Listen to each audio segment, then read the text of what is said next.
എന്തേ എന്താന്ന് എന്താ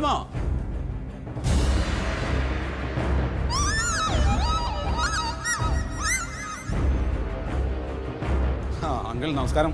നമസ്കാരം. നമസ്കാരം. വരൂ. ഞാൻ നിങ്ങളെ സർക്കാർ സ്വീകരിക്കാൻ വന്നതല്ല. എനിക്ക് വളരെ ഗൗരവമായ ഒരു കാര്യം സംസാരിക്കാനുണ്ട്. പറഞ്ഞോളൂ. തന്നോട് പറഞ്ഞിട്ട് കാര്യമില്ലല്ലോ. ഉത്തരവാദപ്പെട്ടത് ആരെങ്കിലും ഉണ്ടോ? അവരോട് സംസാരിക്കാം. അമ്മയുണ്ട്.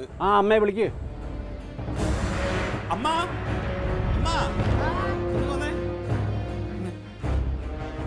ഞാനേ അളിയനും കൂടെ ഉണ്ട്. അളിയനും കൂടെ വിളിക്കാം. വിളിക്ക്. അളിയാ ഇരിക്കാലോ.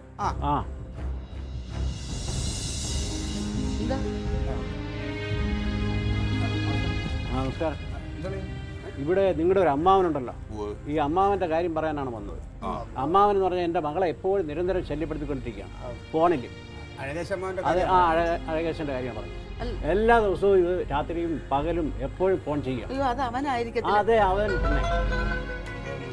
ഇന്നലെ കൊണ്ട് നമ്മളെല്ലാം പറഞ്ഞ് ഇതാക്കിയിട്ടുണ്ട് അല്ലേ? അത് സാറന്ന് എന്നോട് പറഞ്ഞു കഴിഞ്ഞതിന് ശേഷം ഞാൻ അമ്മാവനോട് പറഞ്ഞിട്ടുണ്ട്. അപ്പൊ അമ്മാവൻ ഞങ്ങളോട് സത്യം ചെയ്യുകയും ചെയ്തു. ഇനി അങ്ങനെ ഉണ്ടാവില്ല. അമ്മാവൻ വീണ്ടും ചെയ്യല്ലേ? അങ്ങനെ വിളിക്കുന്നുണ്ടെങ്കിലേ നിങ്ങളുടെ മോളുടെ കയ്യിരിപ്പിന്റെ ആയിരിക്കും.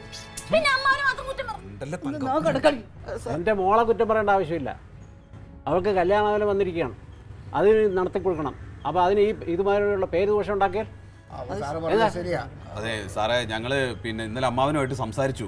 അപ്പൊ അമ്മാവൻ ഞങ്ങളോട് ഉറപ്പ് തന്നിരിക്കുകയാണ് ഇനി മേലാൽ അങ്ങനെ ഉണ്ടാവില്ല എന്നും പറഞ്ഞിട്ട്. ഇനി മേലെ ഉണ്ടാക്കത്തിന് ഇന്നലെ രാത്രിയും വിളിച്ചല്ലോ. ഇന്നലെ 12 മണിക്ക് വിളിച്ചിരിക്കുന്നു രാത്രി. അമ്മാവൻ തന്നെ വിളിച്ചത്. നോക്ക്, അയാൾ ഫോൺ എടുത്ത് വെച്ച് നോക്ക്. 12 മണിക്ക് രാത്രി. എന്താ അങ്ങനെ വിളിച്ചിട്ടുണ്ടെങ്കിൽ സാർ ക്ഷമിക്കണം. എങ്ങനെ ക്ഷമിക്കണമെന്നായി പറയുന്നത്? ഇനി ഉണ്ടാവില്ല സാറേ, ഇനി ഉണ്ടാവില്ല. ഞങ്ങളോട് ഇന്നലെ ഉറപ്പ് തന്നതാണ്. പിന്നെ നിങ്ങളുടെ തറവാട് ഒരു നല്ല തറവാടായതുകൊണ്ടും എൻ്റെ മോളുടെ വിവാഹം നിശ്ചയിച്ചിരിക്കുന്നതുകൊണ്ടും ഞാൻ തൽക്കാലം കേസിന് വഴക്കിനൊന്നും പോകുന്നില്ല. ഇനി മേലിൽ ഇത് ആവർത്തിച്ചാൽ സൈബർ സെല്ലിൽ ഞാൻ കേസ് കൊടുക്കും. മാത്രമല്ല, ചോദിക്കാൻ വരുന്നത് നല്ല ശക്തിയുള്ള ആമ്പിള്ളേരായിരിക്കും. ഇനി അങ്ങനെ ഉണ്ടാവത്തില്ല, ഞാൻ വാക്ക് തരുന്നു സാറിന്. അമ്മയുടെ ഉറപ്പിൽ എനിക്ക് പാവല്ലോ? ഉറപ്പാണ്. ഇനി ഉണ്ടാകത്തില്ല? തീർച്ചയായിട്ടും.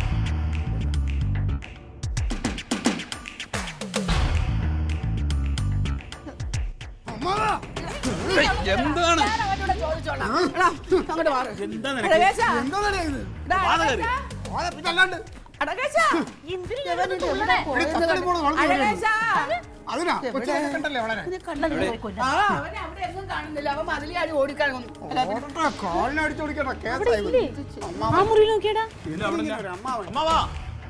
ഒന്ന് പോയി നോക്ക്. ഞാൻ അവിടെ അത്രയും നോക്കി, കാണുന്നില്ല. ഞാൻ അങ്ങോട്ട് കേറി ശരിയല്ല. എന്റെ അമ്മാവാ മാവനല്ല ഇയാള്.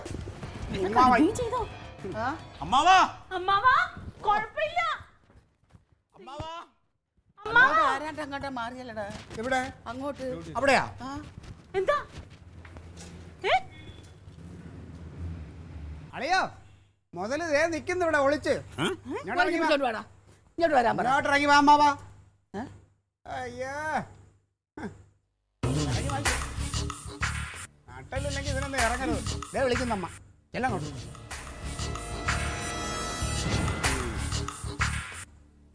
എന്താണ് നീ കാണിച്ചു വെച്ചത്?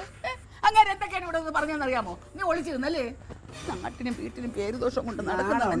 നിങ്ങൾ ഇന്നലെ രാത്രി കൂടെ ഞങ്ങളെടുത്ത് സത്യം ചെയ്തല്ലേ? അതെ. പിന്നെ എന്തിനാ നിങ്ങൾ രാത്രി 12 മണിക്ക് വിളിച്ചത്? ഇന്നലെ രാത്രി എല്ലാം കഴിഞ്ഞ് ഞാൻ കടന്നപ്പോഴാണ് എനിക്ക് ഓർമ്മ വന്നത്. അല്ല, ഞാൻ ചെയ്തത് തെറ്റാണല്ലോ. അതാ കൊച്ചിനെ വിളിച്ച് ബോധ്യപ്പെടുത്താൻ വേണ്ടിയിട്ടാ ഫോൺ ചെയ്ത്. പക്ഷെ ഫോൺ എടുത്തത് ആ പെണ്ണിന്റെ തന്തയായിപ്പോയി. ഞാൻ അപ്പൊ തന്നെ കട്ട് ചെയ്തു. എന്തിനാ നീ ഇപ്പൊ ഒരു മാപ്പ് പറയാൻ പോയിട്ടത്? എന്റെ ചേച്ചി, എന്റെ സത്യസന്ധത ഞാൻ ആ കൊച്ചിനെ ബോധ്യപ്പെടുത്തിയില്ലെങ്കിൽ ആ കൊച്ചു എന്നെ കുറിച്ച് എന്ത് വിചാരിക്കും?